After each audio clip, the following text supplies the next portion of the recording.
मना रहे हैं, लेकिन यह आजादी हमें उपहार में नहीं मिली है। इसके लिए एक लंबी यात्रा करनी पड़ी है, आजादी की यात्रा।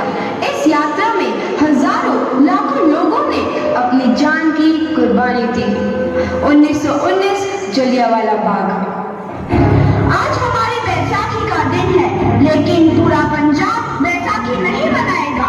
हम सब बैसाखी नहीं मनाएंगे।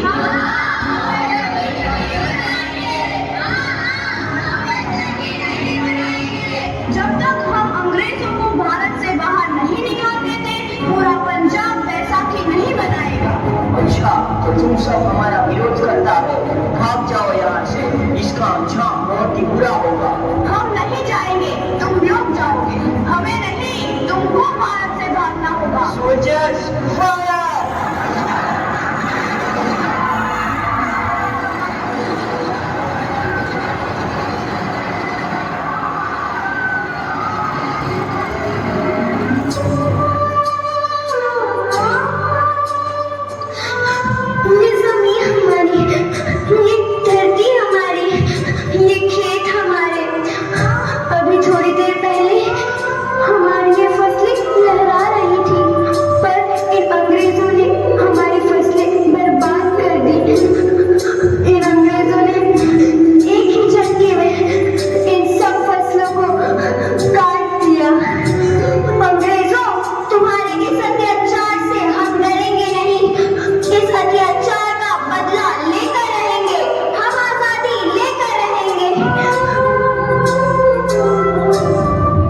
जलियांवाला बाग हर हिंदुस्तानी की आंख नम कर गया।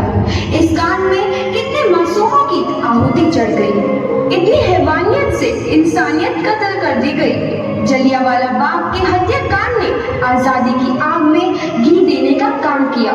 मासूम औरतों, बच्चों की दर्द भरी चीखें और सिसकियां इनकलाब का गूंज बनकर उभरी। लाला लाजपत राय, भगत सिंह, राजगुरु, सुखदेव सरीखे क्रांतिकारियों ने भारत की इस जमीन से विदेशी दरिंदों को निकाल फेंकने के मंसूबे मजबूत कर लिए। 8 अप्रैल 1929 लाला लाजपत राय के नेतृत्व में साइमन कमीशन के खिलाफ एक भारी जुलूस निकाला गया।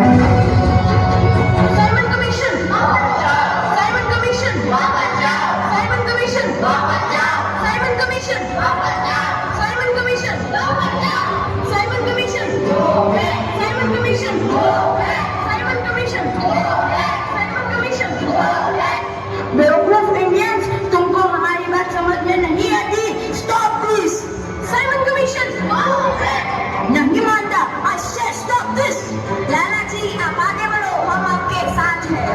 लाला जी संघर्ष करो, हम आपके साथ हैं। लाला जी संघर्ष करो, हम आपके साथ हैं। बात ही बात।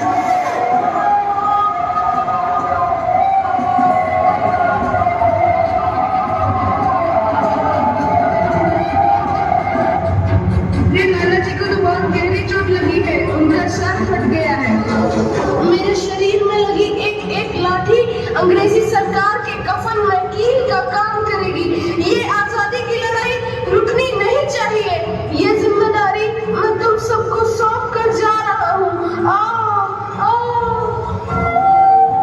लाला लाजपत राय की दर्दनाक मौत के बाद भगत सिंह, सुखदेव, राजगुरु वतन के इन मतवालों के खून में ऐसा उबाल आया जिसका सामना करना अंग्रेजी सरकार के लिए मुश्किल हो गया।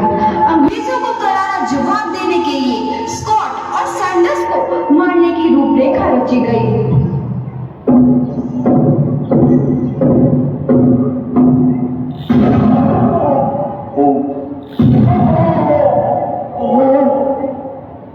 सैंडर्स मारा गया। चारों तरफ तहलका मचा था। दीवारों पर लिखा था, लाला जी की मौत का बदला ले लिया गया है। भगत सिंह समेत सभी वहां से फरार हो गए। 8 अप्रैल 1929 दिल्ली में ब्रिटिश सरकार की सेंट्रल लेजिस्लेटिव असेंबली की बैठक में 2 बम धमाके की आवाज सुनाई दी।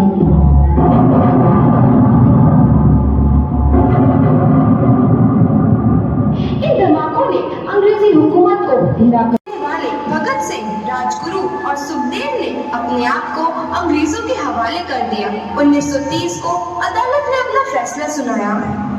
मुलजिम भगत सिंह, मुलजिम राजगुरु, मुलजिम सुखदेव को दफा 121 और दफा 302 के तहत ये अदालत तीनों को मुजरिम करार देती है और इस गुस्ताखी के लिए ये अदालत इन तीनों को सजाए मौत की सजा सुनाती है।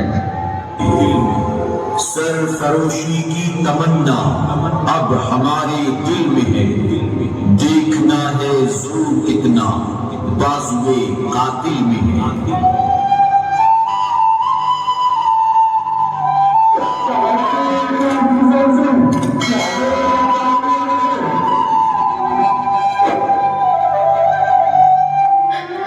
पुत्र की हाल है तेरा? मैं चंगा हूँ माँ, फिक्र करने की कोई गल नहीं। पुत्र, मेरा दिल तेरी तरह पत्थर दिल नहीं होगा।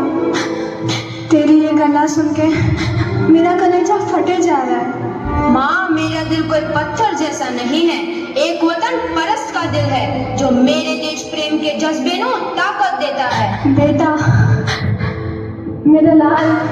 माँ, आज मेरी तपस्या पूरी होने जा रही है। जे तू रोई तो मैंने तकलीफ होई। सोच, तेरा पुत्र आज शादी करने वास्ते जा रहा है।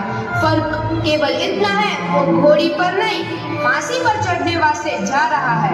आज तू क्रांतिकारी की माँ है, कल तू एक शहीद की माँ होगी। माँ।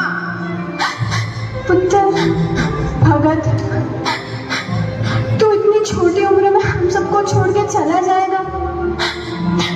तूने जिंदगी में देखा ही क्या है पुत्र?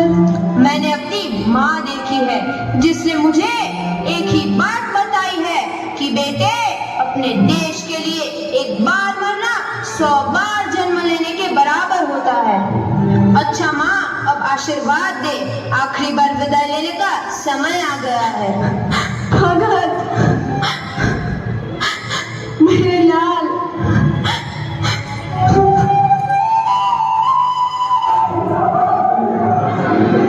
भगत सिंह, तुम्हारी कोई आखिरी ख्वाहिश? हमारे हाथ खोल दिए जाए। हम तीनों दोस्त एक दूसरे से गले मिलना चाहते हैं। उनके हाथ खोल दिए जाए।